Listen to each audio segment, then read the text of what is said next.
Hi, magandang umaga sa inyo mga kasawi. Kamusta na po kayong lahat? Naway nasa mabuti kayong kalagayan.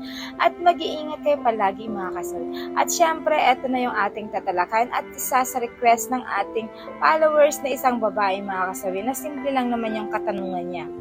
Idol, paano mo malalaman na mahal ka talaga ng isang lalaki? Patapik, Idol, please. Ayan. So, mga kasawi, napakasimple lang naman. Paano ba tayo malalaman na mahal tayo ng isang lalaki? Simple lang mga kasawi. Kapag ang isang lalaki ay mga kasawi, kahit na tinutupak ang isang babae, ayan, eto ay susuyo at susuyo pa rin ang mga kalalakihan. Mahaba ang kanyang pasensya kapag once na mahal niya ang isang babae. At syempre mga kasawi, hindi lang yon. Ang isang lalaki kapag kamahal ka neto, magbibigay ng oras at effort na makasama ka sa isang araw. Kahit na malayo ito, kahit na sa malayong lugar yan mga kasawi, ay mag-e-effort na makasama ka mga kasawi. Kasi napakahalaga para sa kanila ang oras na makasama ka mga kasawi. At syempre ang mga kalalakihan kapag once na mahal ang isang babae, alam nyo ba kahit na hindi mo hinihingi sa isang lalaki ang mga gusto mo, alam mo kung saan magbibigay ito sa'yo at papahalagahan ka sa kung ano man ang mga gusto mo.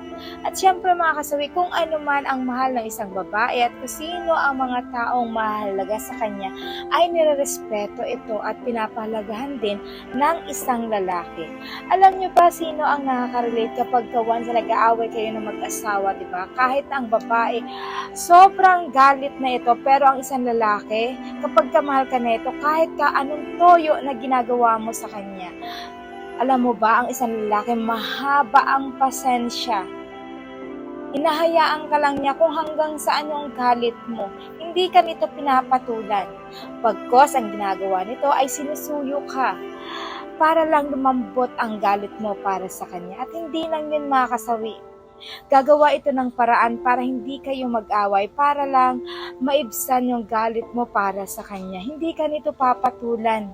Kasi para sa kanya ay mahal na mahal ka nito. Sinasakyan niya kung ano yung ugali na meron ka.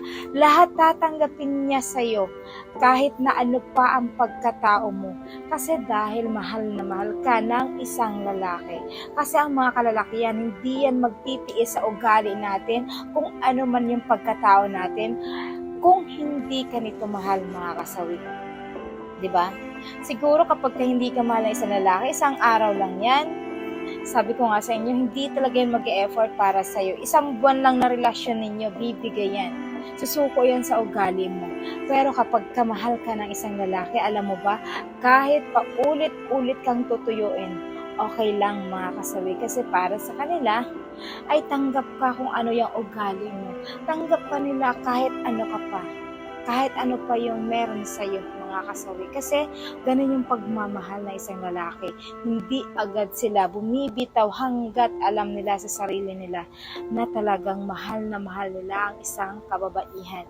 Sa mga kababaihan, kapag kayo ay nakakita na isang lalaki na ganito, lagi niyong tatandaan, huwag niyo na yung papakawalan kasi 100% na legit na mahal ka ng isang lalaki kapag ka ganito, yung ginawa sa'yo, yung pag-aaruga sa'yo, at pagmamahal at effort na lahat na binibigay sa'yo, special ka sa bawat araw, magpaparamdam yan sa'yo, at higit sa lahat, hindi mawala ang isang araw na kakamustahin ka kung ano ang lagay mo, kung saan ka man naroroon.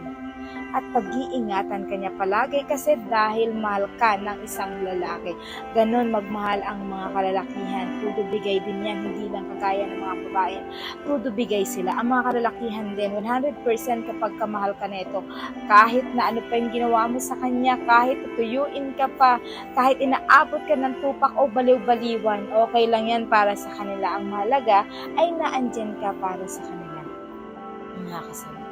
Kaya sa mga ating sender, ayan, nabigyan kita ng dinaw, kaya lagi niyong tatandaan, huwag abusuhin ang kabaitan ng isang lalaki kasi sabi ko nga sa inyo, ay meron din itong hangganan kung hanggang saan yung kanilang mahabang pasensya.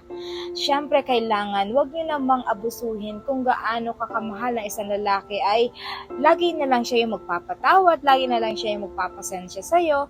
Kailangan naman is balance kayong dalawa. Kung galit ka sa asawa mo, ay kailangan minsan balansehin mo din kung ano yung mga bagay na ikakagalit mo.